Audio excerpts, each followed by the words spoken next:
Здравствуйте, друзья! Сегодня у нас 13 марта, понедельник. И сегодня я хотел бы начать с небольшой, но, с моей точки зрения, важной новости. По сообщению издания Insider, которое ссылается на известный уже в Украине Институт изучения войны, российская власть, то есть Кремль, Генеральный штаб, командование вооруженными силами, используют битву под Бахмутом, который, как известно, в основном с российской стороны ведет подразделение «Вагнер», для уничтожения этого подразделения. Уничтожение Вагнера, вы не ослышались.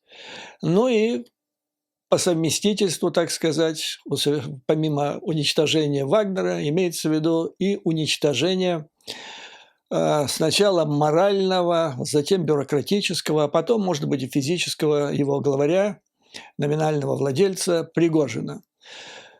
Лично для меня это потрясающая новость. Я, собственно говоря, наблюдал этот процесс, должен согласиться с этой оценкой. Но, на мой взгляд, оценка этого явления, она идет гораздо дальше, она гораздо глубже, чем просто констатация того, что орки начали пожирать друг друга. То есть нарушен, не то что нарушен, он растоптан, он разбит вдребезги, он уничтожен, наверное, до критического состояния. Принцип единоначалия, который является одним из важнейших принципов ведения войны. То есть это не просто акция против Вагнера и даже не просто против Пригожина, это акция, которую совершают сами орки, то есть это самострел, это самоубийство, первое. Второе. Пригожин взлетел и стал тем, кто он есть сейчас, вместе со своим Вагнером. Где-то его становление начало происходить летом. Летом прошлого года на фоне растущих неудач российской военщины, оккупантов на территории Украины. И тогда он, пользуясь правами личного повара, личного доверенного лица Путина, и это очень важно, потому что мы все знаем, что Путин человек параноидального склада характера, который панически боится всевозможных покушений на него, он может принимать пищу только от самых доверенных людей, которым он верит как самому себе. И вот из этого можно сделать вывод, что таким доверенным лицом стал для него зэк-рецидивист. То есть это говорит не столько даже о Пригожине, сколько о складе характера и психике самого Путина. Так вот, значит, Пригожин мог посещать Путина чуть ли не каждую неделю, и он довел до сознания Путина, убедил этого идиота, я имею в виду Путина, в том, что в сложившихся условиях спасение – это он, Пригожин, и банда зэков, которую он соберет под своим крылом, под эгидой Вагнера. И Путин в это поверил. То есть это тоже признак отчаяния, просто полной разрухи в голове у главного кремлевского военачальника. Но потом, значит, все это вылилось в открытый конфликт, вылилось в распутничину. Пригожин превратился в современного Распутина, потом у него появился сторонник и близнец-брат по распутинщине – это Кадыров. Ну и в конце концов это вылилось в открытую конфронтацию на полях битвы, не только за закрытыми дверями где-то в кабинетах, а реально на поле боя между двумя лагерями, между командованием вооруженными силами Российской Федерации и вот этой самопальной группы, которую гусей серых, наемников и кадыровцев, которые вот сложилось на полях сражений. Ну и в результате лагерь, бюрократический лагерь, как оно и должно быть, победил. И победил он не просто так, убедил в Путина. Я уверен, что это произошло в весьма категорической форме, когда высший генералитет, представители высшего генералитета довели до Путина в той или иной форме следующий месседж. Если ты хочешь полагаться на этот сброд, на эту банду, вот можешь воевать с ними. Мы умываем руки. И понял, и Путин сдался. Путин сдался. То есть вот то, что происходит сейчас с Пригожиным и с Кадыровым, оно свидетельствует о крушении фактическом реноме власти Путина, его авторитета. Акела не только промахнулся, он уже, я даже не хочу говорить о том, что с ним случилось. Акела лежит дурно пахнущий, и я даже не знаю, в какой степени власть принадлежит ему. И с каждым днем она все дальше ускользает из его рук. Таким образом, то, что вот сообщил Институт изучения войны и вслед за ним инсайдер, это колоссальное событие, это свидетельство глубочайшего разлома, что ли, в управлении вооруженными силами Российской Федерации, даже всей системы. Пахан, он проиграл эту битву, и еще важный месседж для всех, кто там остался еще у него в окружении. Помните, они любили этот лозунг «Мы своих не сдаем». Сдают. Вот вам пример. Путин сдал и Пригожина, и Кадырова.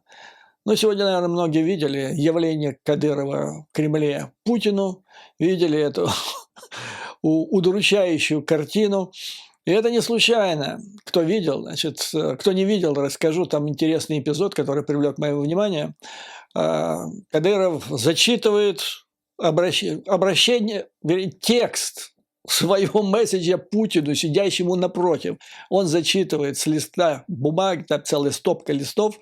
Почему стопка? Потому что оператор зашел сзади и снял эту страницу, с которой зачитывал Кадыров. Там громадными буквами написан текст.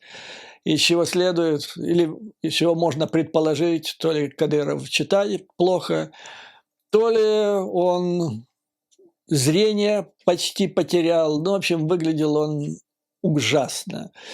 И, видимо, это тоже следствие вот того разлома, той борьбы внутренней, которая сейчас наметилась. Да не то, что наметилась, она уже вырвалась наружу.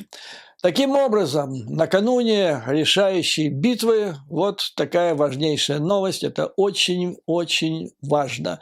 Потому что, как ни крути, конечно, военная бюрократия российская, она победила Пригожина с Кадыровым, но надо признать, что в самые отчаянные битвы последние несколько месяцев на украинских фронтах вел именно Вагнер.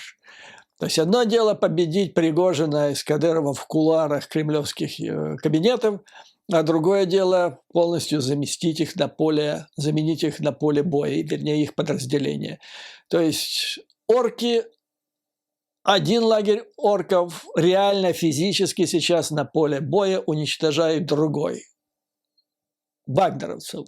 Ну и дай бог, они находятся на правильном пути. Вторая интересная новость, буквально горячая, по сообщениям газеты «Нью-Йорк Таймс». Международный суд в Гааге открывает 2 дела о военных преступлениях Российской Федерации. Первое – это о преступлениях против человечества, но имеется в виду преднамеренные удары по объектам гражданской инфраструктуры, которая приравнена, об этом говорил уже Госдепартамент Соединенных Штатов Америки, достиг таких масштабов, что его приравняли к преступлениям против человечества. Второй – это насильное похищение огромного количества детей Украины с последующим вывозом в лагеря перевоспитания. То есть это средневековая практика, которая ведет свою историю к Оттоманской империи, к средним векам. Варварская совершенно практика. Ведет это дело главный прокурор Карим Хан. Он теперь должен выступить перед панелом или группой судей и изложить свой кейс. что ему удалось на данный момент собрать, какие доказательства. И суд должен принять решение, достаточно ли было собрано показаний для открытия начала судебного процесса. Но Карим-хан является человеком весьма опытным, поэтому есть надежда, что он знает, что он делает. И если дошло до такого этапа, процесс дошел до такого этапа, то надо полагать, что это должно получить практическое развитие. На данный момент неясно, кому конкретно из официальных лиц Российской Федерации будут предъявлены обвинения, то, что американцы называют indictment. А мы с вами говорили, что это чрезвычайно важно, как можно быстрее предъявить это обвинение лично Путину, чтобы сделать его и в его глазах всю Российскую Федерацию изгоем на международной арене, с которым нельзя вести никаких дел. Имеется в виду даже вести переговоры таким странам, как Индия и Китай. Кстати, об этом мы поговорим сегодня дальше. Пока неизвестно, каким официальным лицам Российской Федерации могут быть предъявлены обвинения, однако источники «Нью-Йорк Таймс» предполагают, что Путин будет один из них, и это замечательно.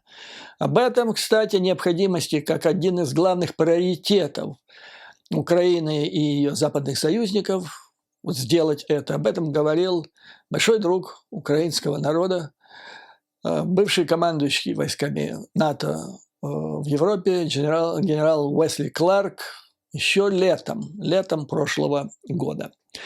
Но есть, правда, небольшая заминка здесь или большой вопрос.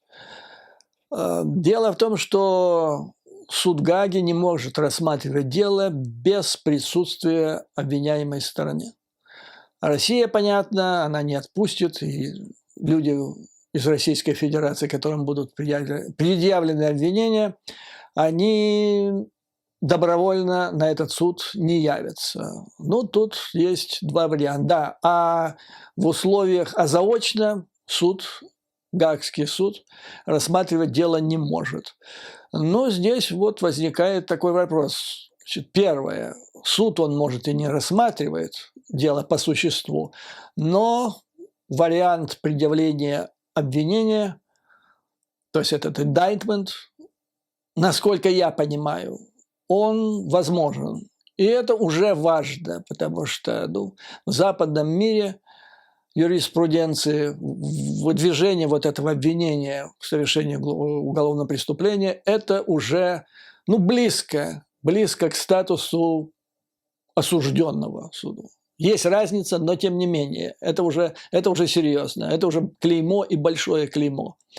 Ну и есть другой вариант, как практически добиться этого суда, чтобы не был заочным. Это разгром врага и доставка за шиворот в клетке обвиняемых лиц в Гаагу суд. Мечта любого, я уверен, гражданина и жителя Украины, да и вообще всего прогрессивного человечества. Наблюдаем дальше, что будет происходить. Сегодня также газета Wall Street Journal со ссылкой на Reuters сообщила о том, что, возможно, Си Цзиньпин на следующей неделе посетит Москву.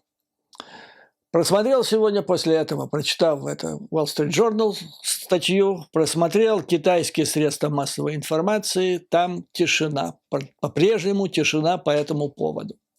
Ну, что можно иметь в виду, что можно иметь в виду. То есть, видимо, какая-то работа ведется. Но сам факт, что китайцы по этому поводу молчат, этот визит пройдет не под фанфары.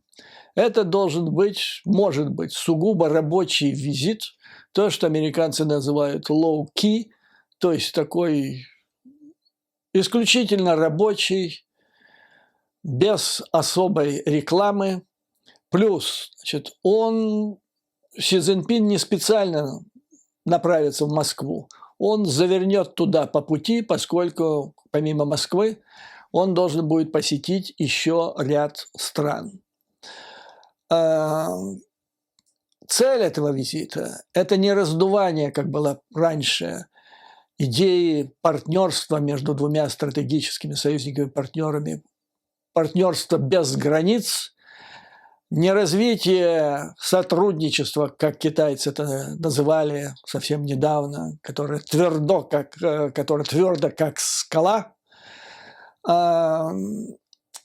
Его цель, скорее всего, которая сразу приходит на ум, это попытка Пекина капитализировать недавний успех, где Китай в качестве посредника сделал очень, в принципе, большое дело, надо признать. Договор он привел к тому, что Иран и Саудовская Аравия, заклятые враги, восстановили дипломатические отношения, которые у них были прерваны на целых 7 лет. Многие, наверное, знают, насколько враждебны были эти страны в последнее время, и сам факт, что удалось достичь какого-то примирения между ними, согласия, оно дорогого стоит. И это на Западе, в Вашингтоне в частности, трактуется как колоссальный успех китайской дипломатии. И вот Китай хочет капитализировать. С чего следует? То есть он главное, с чем он едет во все вот это в турне, это, как предполагается, по нескольким государствам, это прежде всего пропаганда и реклама вот этого пункта, документа о позиции Китая в отношении войны в Украине с 12 пунктов.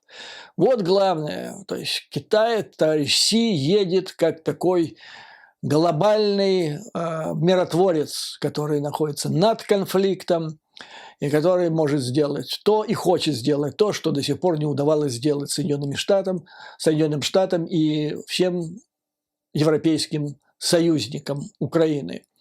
То есть привести к окончанию этой войны. И показать, что вот стратегическая позиция Китая, которая гласит о том, что надо отказаться от менталитета холодной войны и отказаться от действий на основе силы и решать вопросы на основе международного сотрудничества, коммерческих связей, торговли и дипломатии. Вот чем он приедет. Из этого я сделаю осторожный вывод, что в результате этого визита не будет дано России никаких обещаний о поставках летальной помощи. Потому что если это произойдет, это разрушит все те планы, которые сейчас есть у Китая. А эти планы, я вам скажу, они даже не ограничиваются вот этими целями, которые я вам сказал. Китай, как всегда, он хитер. Он смотрит далеко в будущее, и то, что он сейчас делает, по мнению американских аналитиков, он делает для того, он закладывает сейчас фундамент, основу для своих дальнейших действий по присоединению Тайваня, если понадобится насильственным способом. Значит, после окончания этого визита, как ожидается, Си Цзиньпин переговорит с Владимиром Зеленским, но не в ходе личной встречи, а виртуально. Оценивая взаимоотношения между Пекином, с одной стороны, и его стратегическими союзниками, а кроме России в число этих союзников входит и Украина, Wall Street Journal отмечает заметный дисбаланс. Так, за прошлый год, то есть за время полномасштабной российской агрессии, торговля между Украиной и Китаем сократилась примерно на 60%, в то время, когда товарооборот между Пекином и Москвой взлетел 20 на 29 с чем-то процентов, почти 30%. Так вот, значит, я долго ждал и искал реакции американских аналитиков на вот этот документ, ну, будем для простоты называть его планом из 12 пунктов, который выдвинул Китай, который он сейчас является главным его инструментом политическим, дипломатическим на международной арене. И вот, наконец-то, я нашел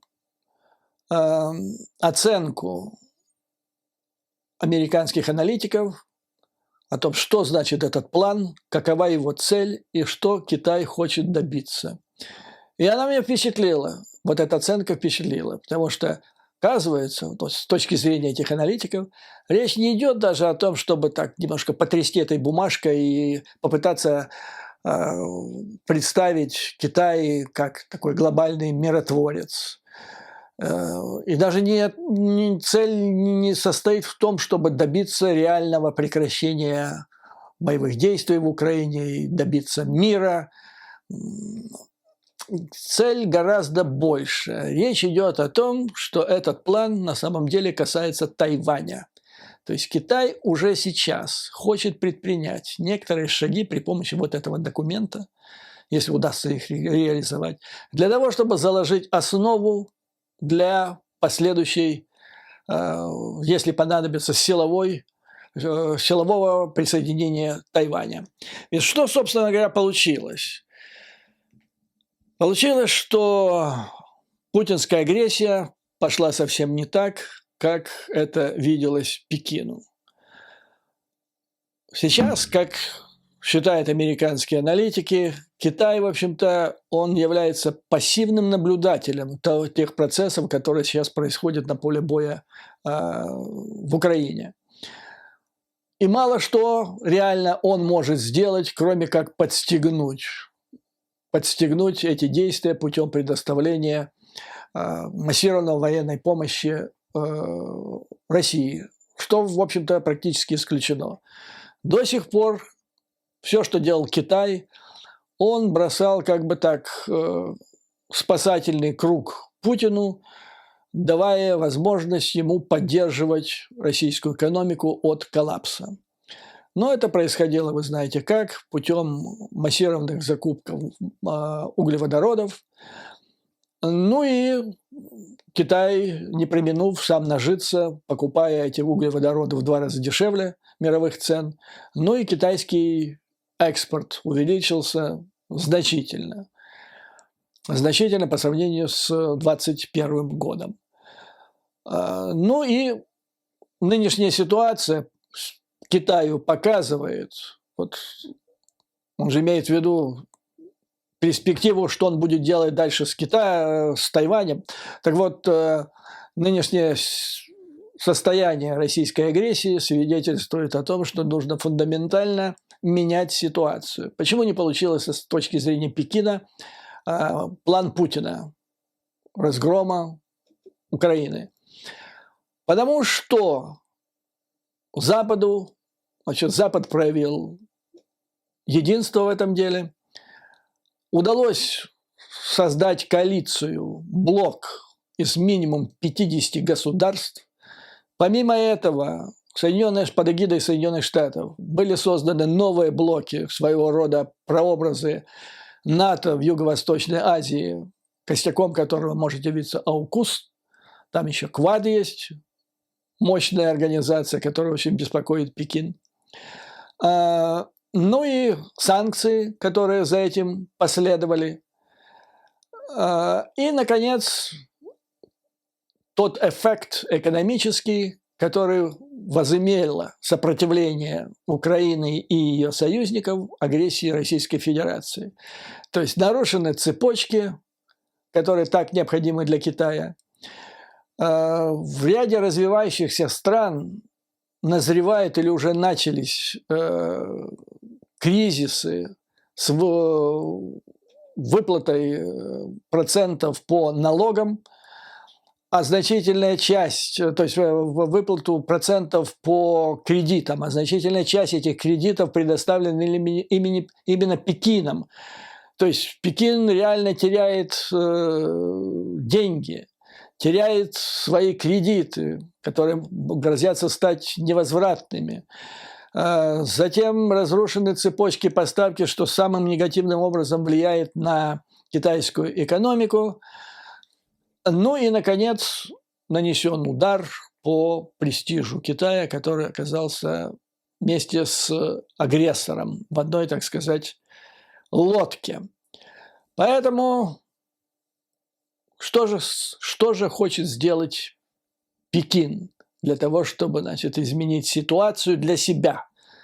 То есть сама идея состоит в том, что Пекин мало что может реально сделать для того, чтобы помочь Путину, кроме как продолжать поддерживать его на плаву, таким образом, как он делал до сих пор, путем закупок углеводородов, ну и оказания другой несущественной помощи. Центральное место в этом плане из 12 пунктов, который очень беспокоит Китай, который он хотел бы капитализировать, занимает пункт, где Китай выступает против менталитета холодной войны и призывает избегать блоковой конфронтации. То есть это как раз именно то, что, по мнению Пекина, привело к неудаче Путина. И что может привести к неудаче Китая, если он замахнется на Тайвань. Что означает в реальной практике вот этот отказ от менталитета холодной войны и от блоковой конфронтации? Это значит, что Киев не должен получать никакой дополнительной западной военной помощи. Это как раз вот избегать блоковую конфронтацию, избегать менталитет холодной войны. А следовательно, если ему удастся Китаю притащить сейчас эту идею о том, что Запад, а он будет пропагандировать на всех международных площадках этот план, и если каким-то чудом ему это удастся, то Запад должен будет тогда под давлением мировой общественности, прежде всего глобального юга, то есть развивающихся стран, отказаться от военной помощи Китаю, то есть Украине. Затем, значит, речь идет о военной деэскалации. Ну, что значит военная деэскалация? Это как раз вот это и есть оно. Нужно прекратить военные действия, то есть остановить военные действия, отказаться от дальнейших поставок вооружения Украине, и тем самым дать Путину возможность передохнуть, залезать раны, восстановить в какой-то степени свои вооруженные силы или оказаться там, значит, где сейчас находится линия фронта. На самом деле Пекин хотел бы, чтобы Россия одержала победу над Украиной. И это возможно с точки зрения Пекина только в условиях военной деэскалации, когда Запад перестанет оказывать помощь Украине, а Россия, как более крупное государство, более мощными, ну, по крайней мере, в количественном отношении вооруженными силами, естественно, должно победить Украину. Вот такой же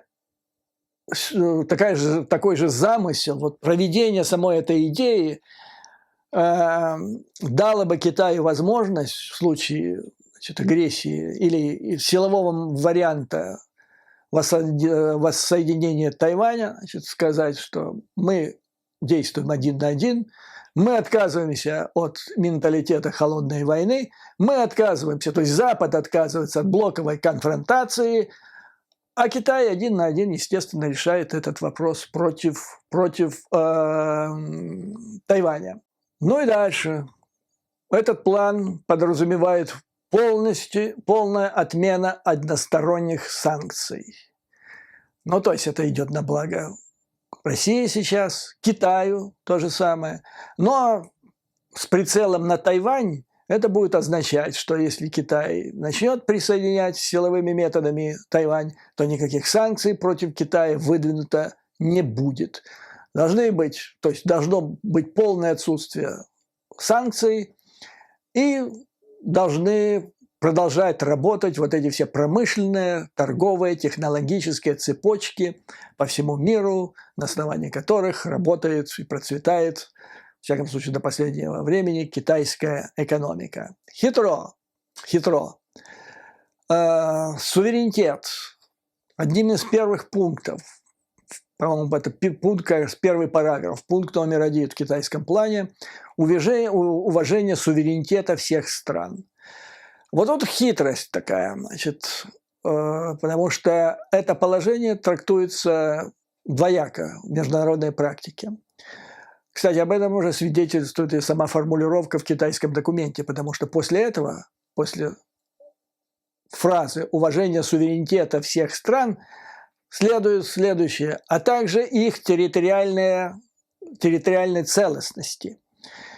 Ну и вот, как я вам рассказывал, в последующей практике, вот последняя фраза насчет территориальной целостности, она как-то так все чаще исчезает. Ну, то есть она практически исчезла. И возникает вопрос, уважение суверенитета всех стран, оно включает в себя территориальную целостность или нет? Смотря как трактовать суверенитет.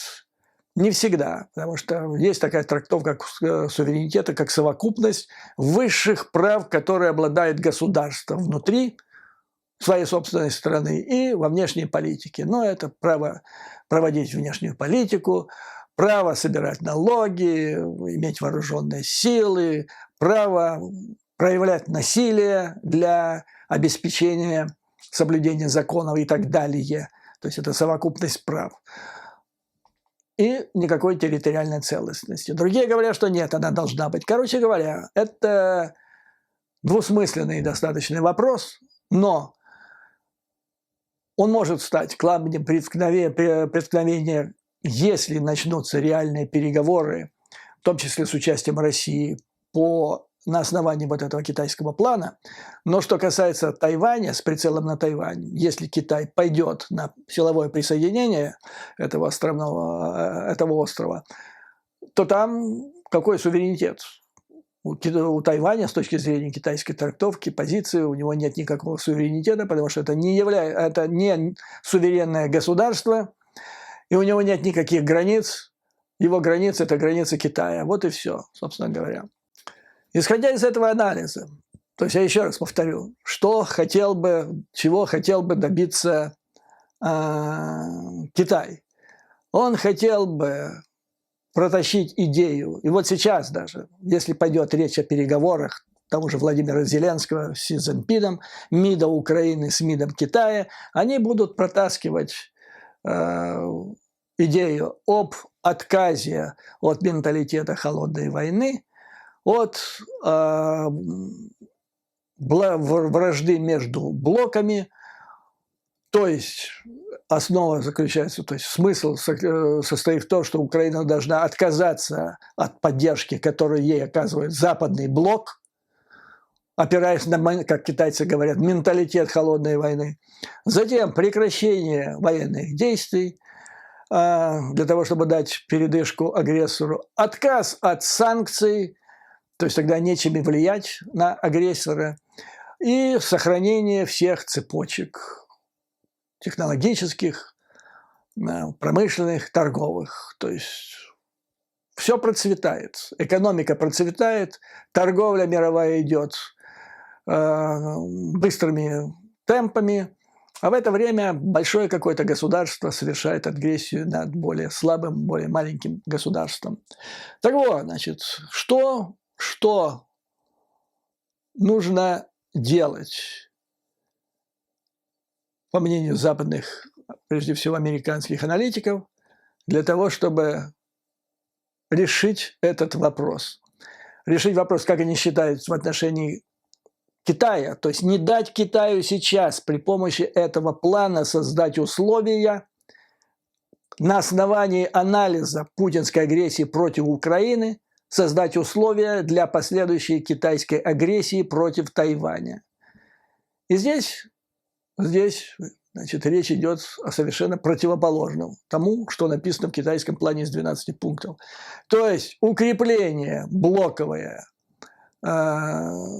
западных государств, дальнейшее усиление. Это колоссальное преимущество, которое имеет Запад, Соединенные Штаты над Китаем. У Китая, кроме Путина, нет союзников, так по большому счету, потому что, вы знаете, то есть зла, там, хромой, слепой, глухой, то есть они могут причинить неприятности, но это не победная, так сказать, четверка государств, которые могут изменить ситуацию в мире. Так вот, значит, речь идет о том, что Соединенные Штаты должны укреплять любым способом вот это блоковое сейчас противостояние с Китаем и Российской Федерацией.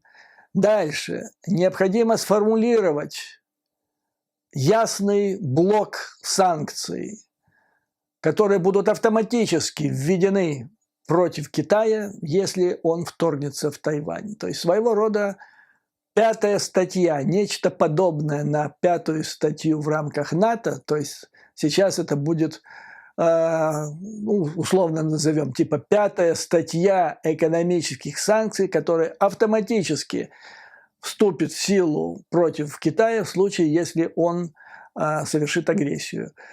Я считаю, что это очень важный пункт и для Украины с прицелом на то время, когда война закончится, естественно, победой Украины, будут рассматриваться вопросы гарантий Украины. И вот там должны быть гарантии. Первое – это, во-первых, силовые гарантии, то есть должен быть набор инструментов, которые военно-политических, которые автоматически, как 5-я статья НАТО, вступит в силу против Российской Федерации в случае повторения агрессии, а также набор санкций, которые также вступят автоматически в случае, значит, той же агрессии.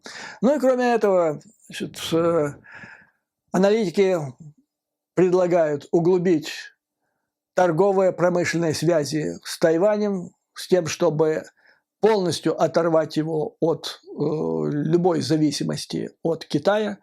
Для Украины в поствоенный период это означает, что Украина должна быть интегрирована в экономическую структуру Европы. Это речь идет о том же самом Евросоюзе. С этой же целью, чтобы не дать возможность врагам Украины в лице России, ее сторонников, каким-то образом негативно влиять на украинскую экономику. Ну и, наконец, цинично утверждают американские аналитики, рассматривающие этот вопрос, необходимо подготовить удар по самому болезненному месту Китая, а это зависимость Китая от импорта продовольствия. Китайцев много, с производством продовольствия не справляются, критически зависят от импорта продовольственных товаров из-за рубежа. И это очень важно для правящей верхушки, потому что нехватка этого импорта, недостача и возможное наступление голода опять отбросит Китай туда, где он был лет 30-40 назад. Это то, чего очень боится китайское руководство. То есть это вот, я бы сказал, своего рода мирная ядерная бомба против Китая. Или вернее, ее альтернатива. Китай должен знать, что в случае агрессии против него будет применена вот такая акция, в результате которого китайское население окажется голодным. Ну и, видимо, надо придумать нечто подобное в отношении Российской Федерации, что бы повлияло таким образом на российское население, как вот недостаток продовольствия может повлиять на китайское. Я не знаю, что это может быть, потому что российское население, сравнивая его даже с китайским, такое впечатление, что его готовность терпеть от власти все, что угодно, она бесконечна. Как писал в свое время тот же российский поэт, который назвал народ страны стадом и писал: «Зачем стадам плоды свободы? Их нужно резать или стричь». Ну и вот и как придумать, чем на них можно воздействовать, когда они готовы терпеть, когда их режут и стригут. Но это, так сказать, гипотетический, философский вопрос. Ну, вот такая вот ситуация. Накануне визита товарища Си Цзиньпина, накануне его турне, которое может, повторяю, может включить Москву, но пройти без фанфар, по идее, не должно закончиться какими-либо договоренностями о массированной поставке летальных вооружений, но Китай будет искать возможности проявить себя в качестве миротворца. Возможно, украинской дипломатии удастся вступить в контакт и начать какие-то переговоры с Пекином. И вот я думаю, что вот этот анализ, который я вам сейчас изложил, он может быть очень полезен, потому что Китай уязвим. То есть, согласно анализу американских экспертов, Китай просто сейчас, но с одной стороны, он ничего не может сделать реально для того, чтобы позитивно сыграть какую-то позитивную роль и закончить эту войну. С другой стороны, ему нужно это закончить, так или иначе, долго это продолжаться не может, это неизбежно негативно скажется на китайской экономике. Затем позиции Китая, они ухудшаются перед лицом того же глобального юга. А глобальный юг – это вот как раз та поляна, на которой пасется Си Цзиньпин и все его государство. Китай не может этого позволить, потому что он окажется тогда совсем гол, как сокол. Вот на этом, дорогие друзья, позвольте закончить сегодняшнее видео. Как всегда, слава Украине, ее вооруженным силам. Враг будет разбит, победа будет за нами. А вам, дорогие друзья, как всегда, выдержки, мужества и уверенности в нашей окончательной победе. Неизбежной победе. До новых скорых встреч!